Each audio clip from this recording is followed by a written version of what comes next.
sveiki sugrįžę į Login konferenciją. Mes vėl esame Delfi TV studijoje. Aš esu Jūratė Žonytė, M360 redaktorė, o su manimi yra Trendwatching.com vadovas David Mattin. Hello, David. Hi there. Yeah. So your work is to tell the future, I understand correctly?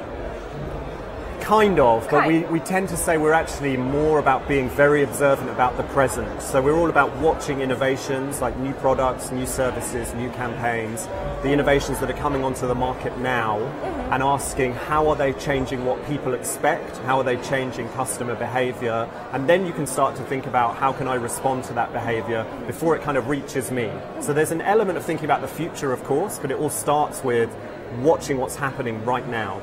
So if I give you my hand, you won't tell me what is waiting for me? No, sadly. I wish I had a crystal ball, you know, but then I'd be much, much richer than I am. So what main trends do you see which are coming in a digital world? Yeah, so I mean, today I talked about 4 of the big trends, the big digital fuel trends that we're seeing right now. Just one example was a trend I shared called motivated mindlessness, which is all about, it starts with AI, but of course AI is a technology trend that everyone is talking about. Motivated mindlessness is about saying consumers are going to expect you to put AI to work to supercharge their self-improvement. So for example, I shared one innovation called Bolt, which is an Indian startup. They're creating wearable devices that will collect all this data about you, but then they'll use AI to give you personalized coaching and advice based on the data that the AI is crunching. It's a great example of using AI to supercharge self-improvement. And what technologies will change like our habit most?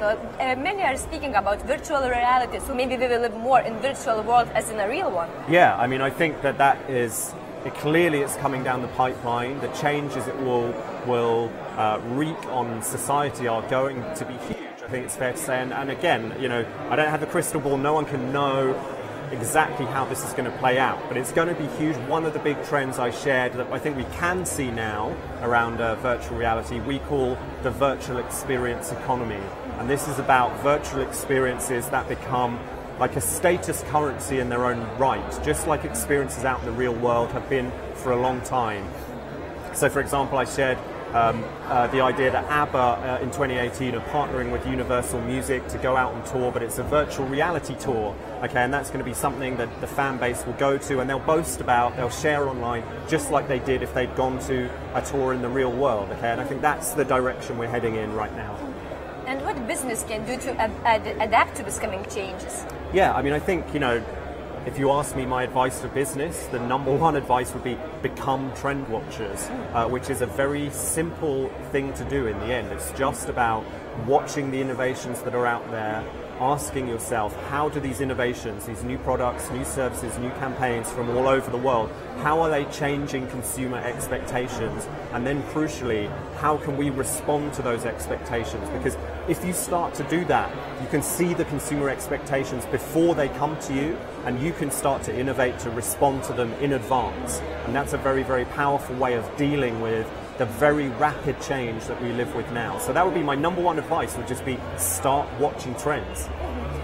But do you talk about all society? Because there are, like, in conferences like this, people who are interested in all new things, about innovations, we are trying new things. But there are a lot of people who don't want it at all, and they just keep on their old habits. So how can business to give what we want to these like innovator lovers and to those who don't want to change? Yeah, I mean, this is this is the eternal conundrum for business, because you become a successful business by being good at one thing, and then of course there are many people in the business who want to protect that, you know, and that's quite right, because that one thing is probably the thing right now that's generating the profits.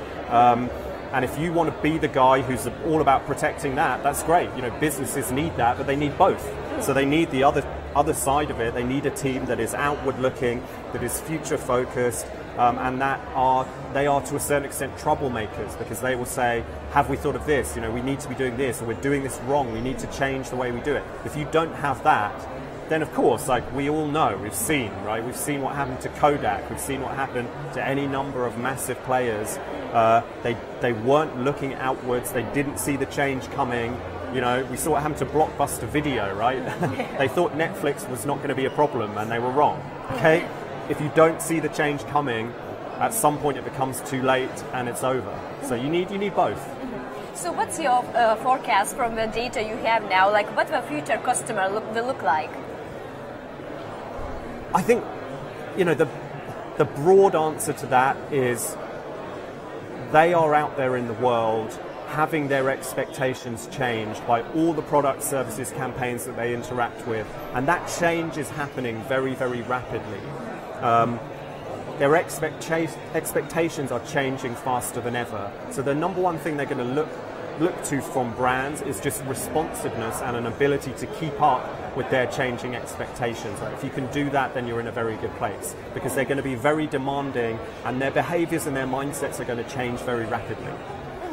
So do you think now it's easier time for business like before 10 years, or it's even more difficult? I think, you know, it's clearly easier to do some things than it was 10 years ago. You know, innovation has been democratized. It's very easy to put messages out. It's very easy to communicate with people. It's much easier to build a community. We're living in an amazing time, right? It's very, very easy to do so many things, but it's also easier for your competitors to do all those things too. So, and the pace of change is massively ratcheting up. So overall, I think we're in a more competitive, you know, more challenging environment, but it's a hugely exciting environment too. Okay, so thank you for your interesting ideas and have a good conference. Thank you for having me. It's been great. Thank you. Ačiū, mėly žiūrovai, iki kitų susitikimų.